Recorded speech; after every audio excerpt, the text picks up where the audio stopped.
अस्सलाम वालेकुम फ्रेंड, उम्मीद करता हूं आप खैरियत से होंगे। आज की हमारे वीडियो का टॉपिक रूलिंग कैप्सूल पर है, जो कि 20 मिलीग्राम और 40 मिलीग्राम की फॉर्म में आसानी से मिल जाता है। इसके अलावा ये कैप्सूल के अलावा कह लें कि साशे फॉर्म में और कह लें कि इंजेक्शन फॉर्म में आसानी से मिल जाता है। तो आज हम स्पेसिफिक सिर्फ कैप्सूल फॉर्म को ही डिस्कस करेंगे। तो सबसे पहले रूलिंग कैप्सूल में एक्टिव इंग्रेडिएंट क्या है। इसमें एक्टिव इंग्रेडिएंट ओमेप्राजोल है, जिसका तल्लुक प्रोटॉन पंप इनहिबिटर के साथ है, यानी कि पीपीआई क्लास ऑफ मेडिसिन के साथ है। और इनका काम मैदे में तेजाबियत को कम कर देना होता है या रोक देना होता है। तो जो लोग फास्ट फूड का ज़्यादा इस्तेमाल करते हैं या कार्बोनेटेड ड्रिंक वगैरह को ज़्यादा इस्तेमाल करते हैं, उनमें कह लें कि एसिडिटी का मसला बहुत ज़्यादा कॉमनली नोट किया जाता है।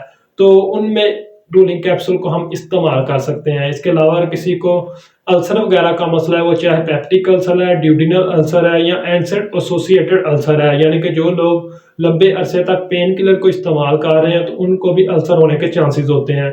तो इन तमाम में हम रूलिंग कैप्सूल को इस्तेमाल कर सकते हैं। इसके अलावा किसी को डिस्पेप्सिया का मसला है, इंडाइजेशन का मसला है या कह लें कि हार्ट बर्न वगैरह का मसला है, तो उसमें भी रूलिंग कैप्सूल को इस्तेमाल किया जा सकता है।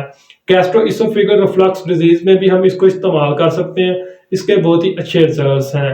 यहाँ पर एक पॉइंट मैं क्लियर करता जाऊं कि जब हमें एसिडिटी का मसला होता है तो फौरी तौर पर रिलीफ के लिए हम ओमेप्राजोल को इस्तेमाल नहीं कर सकते, क्योंकि इसमें जो अल्टरनेट इंग्रेडिएंट है वो हमें फौरी तौर पर रिलीफ देते हैं।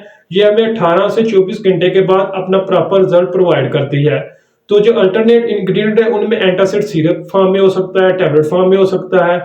इसके अलावा H1 ब्लॉकर हो सकते हैं, यानी कि फोमेटाडीन, सिमेटाडीन, रेनेटाडीन। इन क्लास ऑफ मेडिसिन के रिजल्ट फौरी तौर पर आपको मिल जाते हैं, लेकिन ओमेप्राजोल के रिजल्ट थोड़ा सा स्लोली मिलते हैं। ये प्रॉपर अपने रिजल्ट 3 से 4 दिन तक हमें प्रोवाइड करती है। तो इसी तरह हम अगर इसके तरीका इस्तेमाल की बात करें तो इसको हमेशा 20 मिलीग्राम से शुरू किया जाता है और 40 मिलीग्राम तक इसकी नॉर्मल डोज होती है, यानी कि 20 से 40 मिलीग्राम तक हम नॉर्मली इसको प्रिस्क्राइब कर सकते हैं। लेकिन इसकी जो मैक्सिमम डोज एक दिन में इस्तेमाल की जा सकती है वो 160 मिलीग्राम तक है, लेकिन ये डॉक्टर की एडवाइस के बाद और पेशेंट की डिटेल के हिसाब से एडजस्ट की जाती है।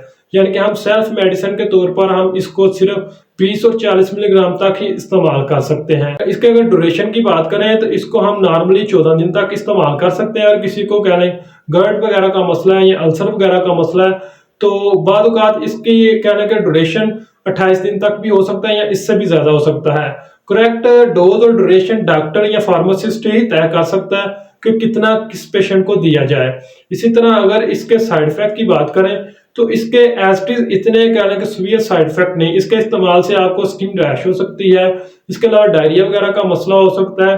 बहुत ही रेयर केसेस में विटामिन B12 का लेवल कम हो सकता है, मैग्नीशियम की अब्जॉर्प्शन कम हो सकती है, लेकिन ये कह लें कि चंद सिलेक्टेड केसेस में ही देखा गया है। इसके अलावा अगर इसकी कॉन्ट्रा इंडिकेशन को देखा जाए तो जो लोग एजोल क्लास ऑफ मेडिसिन यानी कि फंगस की कोई मेडिसिन को इस्तेमाल कर रहे हैं उनको इस्तेमाल करने से पहले डॉक्टर से मशवरा कर लेना चाहिए। इसके अलावा कोई बेंजोडाइज़ेपिन में कोई मेडिसिन इस्तेमाल कर रहा है, डाइजॉक्सन को इस्तेमाल कर रहा है, वारफन को इस्तेमाल कर रहा है, इसके अलावा मिथोट्रेक्सेट वगैरह को इस्तेमाल कर रहा है, तो इन तमाम में इस्तेमाल करने से पहले अपने डॉक्टर से मशवरा लाजमी करें। इसकी अगर प्रिकॉशन की बात करें तो जिन लोगों को इसके इंग्रेडिएंट से एलर्जी है उनको इस्तेमाल करने से पहले अपने डॉक्टर से मशवरा कर लेना चाहिए। इसके अलावा अगर किसी को ओस्टियोपोरोसिस या ओस्टियोपिनिया का मसला है, यानी कि हड्डियों की कोई प्रॉब्लम्स है, तो उनको भी चाहिए कि इसको इस्तेमाल करने से पहले अपने डॉक्टर से लाजमी मशवरा करें, क्योंकि वो हो सकता है आपको इसके साथ कोई कैल्शियम का सप्लीमेंट रिकमेंड करे। तो उम्मीद करता हूँ आज की वीडियो आपको पसंद आई होगी। वीडियो को लाइक कीजिए। शुक्रिया।